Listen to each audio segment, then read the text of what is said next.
I'm back with Pastor Mike Holland. Welcome, and we're continuing our conversation on communities, teams, groups, mags, basically people coming together with a common purpose of survival, whether that's, all kinds of survival, right? And Brother Mike has experience in these areas, differing than mine, more in depth in some areas. He's dealt with more people coming and going from his community in North Carolina, and he's had some really interesting insights that I kind of wanted to get logged on and not steal the credit from you, because I could have parroted your words that said, well, there's blah, blah, blah. So what kinds of people, well, I'll let you take it, because we have a couple ways we can go in this. Generally, my experience has been, and like Pastor Fox, I sought wisdom and understanding from as many different sources as I could get, not always to perfection. But my observation as a dumb chicken farmer from North Carolina is I found there's three types of people. There's those people that work, and by work I mean they're going to come and they're going to constantly be looking to improve, contribute, and do something.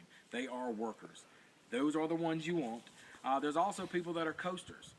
They're going to come, and whatever you ask them to do, they will do it. But only if you ask. They have no initiative. And they're okay, but they're not ideal. They're private. And then you wind up with what's the most prevalent type in America that I have found, and they are just slackers. They're going to do nothing. You owe them something.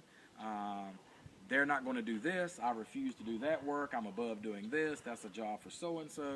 I don't want to do it the way you want me to do it. Basically, they're going to take away. And so if you look at a sum game total in your community or your team or whatever your operation is, you're having people that are trying to contribute and build. Those which have no interest in building, they just want to sustain. They just want to sit. And then you have people that want to come and lie and destroy and murder. And so your group or your intent. And so you have to make sure that when those people are coming, it's important to ascertain their purpose, that what's motivating them to come. And that's not to say we don't receive people that have, Pastor Dow, straightway has this term that he used many years ago, and I like it, not a pot to piss in or a window to throw it out of. That's not a sole disqualifier. Correct. Because the attitude and the character of the person, but sometimes that's a good indicator. If they're coming to you because they had nothing, somehow they got to that have nothing stage. So you have to very carefully evaluate that and see if they're coming, things happen. Are they coming to work and build because now they've had nothing and they don't want to be there again? Are they coming because they've had nothing and now they want something and they'll coast to do what they need to do? Or are they coming because they've destroyed 15 other... They burned 3 bridges. Yeah, they've burned 3 bridges, and now they're just walking across until they come to the next bridge. And, one thing that you mentioned is like the people who come who are, what do you call them, workers or doers? Workers. And you need to evaluate these people. That takes time. Exactly. Because our mutual friend and Pastor Dow, he has another phrase that I like, a new broom sweeps clean. Right, and so that they first come on and they're like, yes, I'll do that for you. Hey, I'll get this. Hey, if you don't mind, I'm going to go chop anything I can do. Right, and it does that. But then over time and adversity, and when people are tired and worn down or whatever, that's when you start seeing the true nature of people. Yeah, my experience has been, and it's really easy to tell because those really hard pushing, hard charging workers are rare. Right. They're very rare. Right. And so when they come, pretty much when anybody has come to the community in North Carolina, they first, whatever, if you're going to do it, I'm with you. Well, most times that lasts for about 4 or 5 days, and then you get kind of a sideways comment. Man, Pastor Mike, it's kind of hot to be out there. You've been doing a lot. Do you do this all the time? Hey, and then I always say you don't have to. Just because I'm doing it, you do not have to help. But and then it'll kind of taper off. Generally, my experience being with workers is they don't want to be with you trying to do what you're doing if it doesn't require help. They're looking laterally to do other things that need to be done, and they don't need your eye on them to volunteer. Look at me, so, I'm pounding a pole. They'll go to my wife if I'm out and about and doing something, working on the project, and say, hey, I just finished AB, and I know, Mike is busy doing something else. Do you need the what is next? What is the next thing I can do?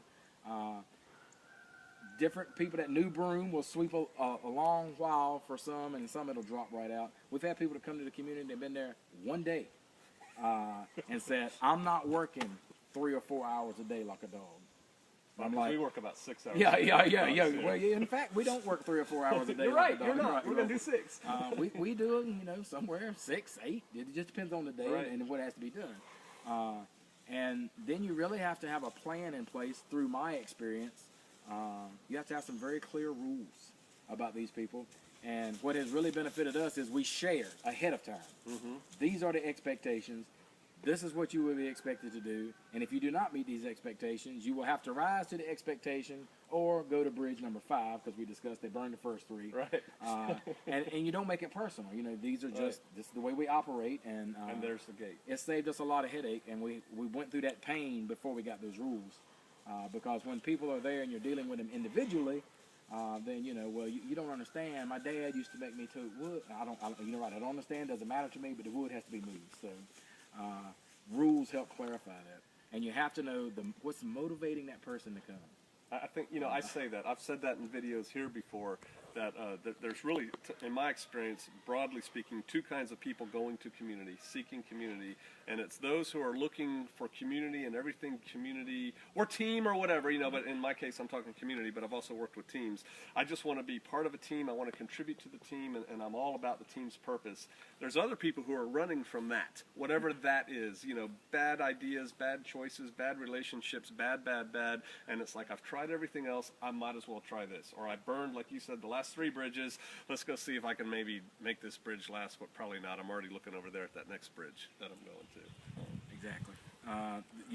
A big motivating factor, a big thing to look at, or for me, a big factor for us is in North Carolina is we're dealing with people, we're dealing with flesh on earth, which has its own set of motivations and so forth, and we're also responsive to the Heavenly Father. Amen. And so that just adds levels of complication. You have people that are spiritually devoid, but they're physically able, and so you have to determine a level of resource that you're willing to dedicate to try to help them come to truth.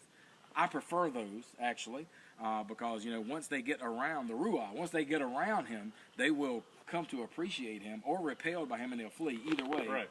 Yeah. The hard people are the ones that are, they profess a spiritual understanding, but they are lazy. They don't want to do anything.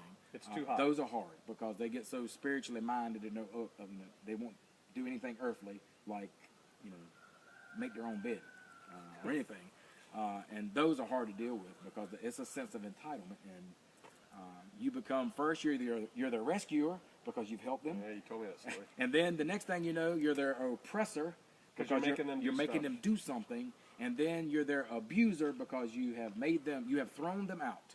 I have seen this because they've left. They leave. Have seen this. They leave. Right. You haven't abused them. We don't throw people out.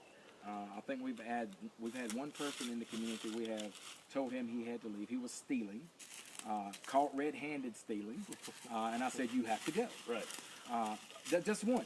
Everybody else, your sin has to leave. You can abide, but the sin has to go. And that turns into we have expelled them. Well, I guess we have to leave. Then they have to leave. And so, again, you have to evaluate that and kind of justify at some point you're going to be participating in the laziness and the sloth. Because you have a lazy person in the camp. That goes back to what you said I think it was in the last video about if you wait till the time of dire need